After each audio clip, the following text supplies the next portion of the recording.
Welcome to the Rewards Master. With my most recent card acquisition, I think that I have achieved the ultimate status duo when it comes to earning status on an airline. So if you would, please hit the like and subscribe button, and I'm going to tell you all about it.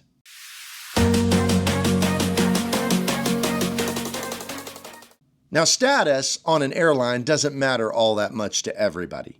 It really matters to people who fly a lot.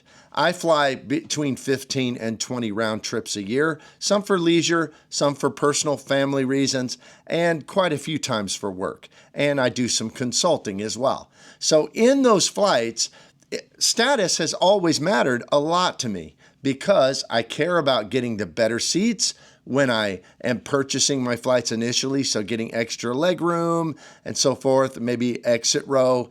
I care about upgrades. So every now and again, I really enjoy being moved up to the front and getting a first class seat for free. I care about my boarding spot. So I want to be able to get on the plane and I never want to have to worry if there's going to be room for my bag in the overhead bin. So where I board matters a lot to me. I care about, even though I don't always check bags, I care about having free check bags for myself and for anyone else who is traveling with me. And all of those are perks of being a status flyer with an airline.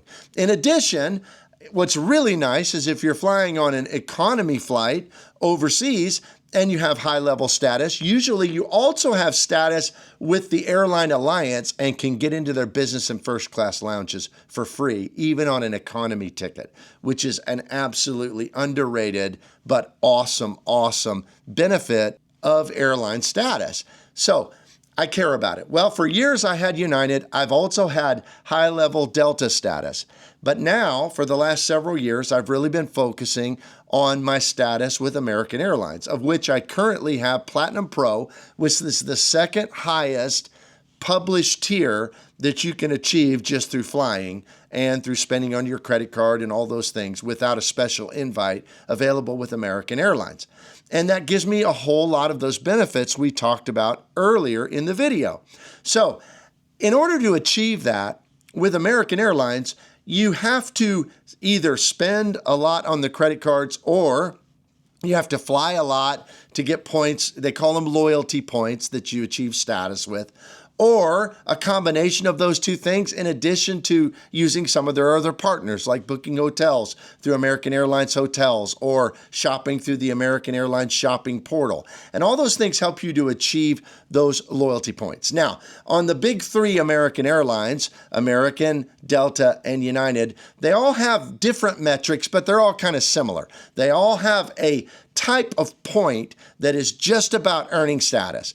With United, it's called PQPs, and with Delta, it's called medallion qualifying dollars, and as I said, with American, it's called loyalty points, but it's all the same principle. And in the past, I think the most powerful means of being able to just accelerate your status was with Delta, because with Delta, they had some circumstance where if you had a certain credit card, either their Platinum, Delta Platinum card or Delta Reserve card, or the business versions of each one, you got 2,500 medallion qualifying dollars just for having the card. That means that if you had two of those cards, you automatically were silver status, their lowest status tier. And if you had four of those cards, now that would be an expensive proposition because those reserve cards are $650 and the others are $350. So four of them would be, let's see, $1,300 plus $7. It's $2,000 in fees. So for $2,000 in annual fees, you could have their mid-tier status, gold status, absolutely free. So that was like the best hack in the game to get status. Well, I think American has just about matched them. And because of the newest card I just acquired, I think that we've got a new player in town. And that is, I just received the American Airlines Globe Card. Now, this card is $350 a year. For the purposes of this video, its multipliers are irrelevant. They're not good anyway. They never are on an airline card. But it does give some interesting features. It gives a companion pass every year after your first year for $99. So basically, anywhere you fly in the continental United States, the lower 48, you can have a companion go with you for just $99. So that has some value, probably $300 to $400 value for me. It gives some kind of goofy credits. They're okay. They're not great. It gives $100 in-flight food and beverage. You can use it for Wi-Fi. Maybe you could use it for a snack or whatever it may be. So I don't count that as very valuable. But it also gives $100 splurge credit. You can use that through their hotel portal or also through Ticketmaster. We'll use that for sure. So that's very good. So that $100 will come off. And then, of course, the companion certificate gives some value. But why I'm really excited about this card is, first of all, it does give 4 passes to American Airlines lounges. That doesn't matter to me, and I'll tell you why in a minute. But that will matter to my spouse, to Nona, because she doesn't currently have the executive card that gives full lounge access. So when we get her version of this, which we plan to, it'll give her those 4 lounge passes, so that'll be good. But what I really love about this card is its status boost feature. So it gives a 5,000 loyalty point boost at 3 different intervals when you take 4 segments. Now, segments means every time a plane takes off and lands. So if you do a round trip and you've got a layover both ways, that would be 1 round trip equals 4 segments. So for each round trip, you're going to receive, according to their terms and conditions, you're going to receive 5,000 more loyalty points, up to 15,000 loyalty points. So this card, in essence, I got it for the primary reason, really the sole reason, and I'll use the companion certificate, yes, and I'll use some of the credits, but basically I got it to give me that 15,000 point boost on my loyalty points. And let me show you how powerful that is.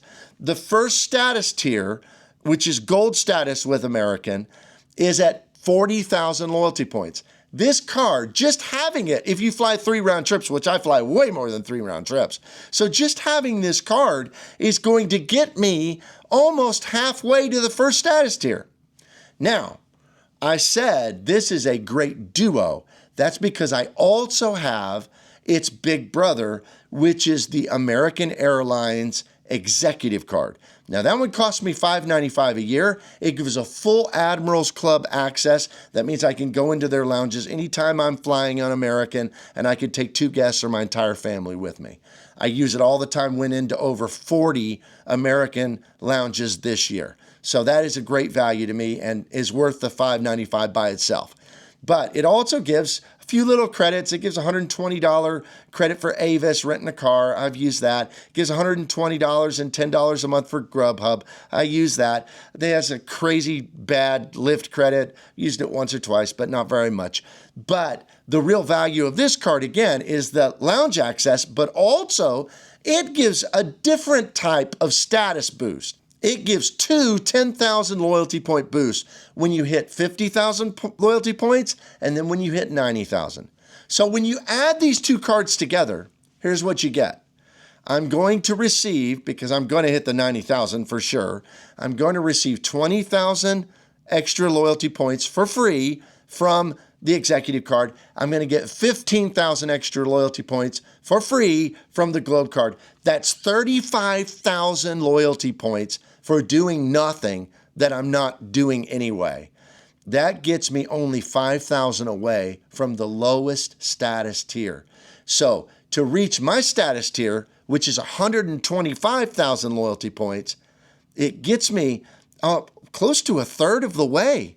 It gets me to where actually I only have to earn 90,000 loyalty points now to get to my Platinum Pro, which will not be hard whatsoever. So I think that is absolutely an incredible boost. Think about it. If you scale it down, it wouldn't help as much to reach gold, but it would be very, very helpful to have these 2 cards to reach platinum, because you wouldn't get the 90,000 point boost of 10,000 with the executive, but you would get the first one. So if you got that 10,000 points plus the other, that's 25,000 out of 75,000. Doesn't take a whole lot of flying or buying through credit cards or buying through shopping portals or hotel platforms. Doesn't take much to get that. So to me, this is, and I would say Delta arguably also has a pretty easy cheat, although it does cost $2,000 a year. This one is less, $595 plus $350, so right around $1,000 a year, but you're getting a pretty big boost towards your status with American Airlines. Well, let me know what you think down below. Have you thought about hacks like this to get status? Maybe status doesn't mean anything to you at all. I'd love to know. Please let me know in the comments down below. Please hit the like and subscribe button, and I will see you here next time.